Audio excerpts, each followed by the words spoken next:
Marin Healey kien donatur sigrit ieħor li jforma parti mill-JS List tal-Partit Nazzjonalista. Healey huwa negozjant li kien wieħed mill-persuni fit-tim ta' negozjaturi li nnegozjaw il-beħ tal-Midmed Bank lill-HSBC lura fis-snin 90. Beħ kontroversjali minħabba l-prezz minimu li beħ telaq minn idejn il-Maltin bank li kien jagħmel qlieħ sostanzjali. Kif żvelat fil-ġimgħat li għaddew, flimkien ma' Healey, fil-JS List kien hemm ukoll ismijiet familjari bħal Tancred Sabone u Mark Portelli. Il-JS List iġġib l-isem tal-eks teżorier tal-Partit Nazzjonalista Joe Stellini. Il-kliem fil-Partit Nazzjonalista meta nħolqot il-JS List kien li din kellha tinkludi fiha negozjanti li jieħdu kuntratti u ħatrit mill-gvern biex bid-donazzjonijiet sostanzjali tagħhom ikunu qed jagħtu xi ħaġa lura lill-partit li kien fil-gvern.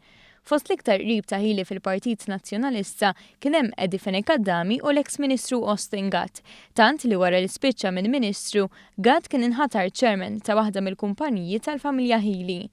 Taħt Gvern Nazzjonalista, Healey kien maħtur chairperson u membru f'diversi bordijiet u entitajiet tal-gvern, fosthom Oil Tanking Malta u l-Malta Shipbuilding.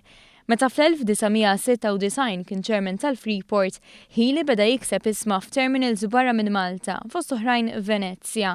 Dan dejjem qajjem kwistjonijiet ta' konflitt interess bejn chairman tal-Malta Freeport u l-interessi tiegħu fis-settur privat, iżda sab jiddefenduh lil Fenek-Adami u lil Austin Gatt. Ir-relevanza ta' dak li kien jiġri bil-JS List reġgħet żdiedet fid-dawl li l-Partit Nazzjonalista ta' Simon Busuttil qed joħloq sistema simili permezz tal-iskema ta' self-sigriet magħrufa bħala ċedoli, bid-differenza li din id-darba id-donazzjoni jriduha qabel il-kuntratti.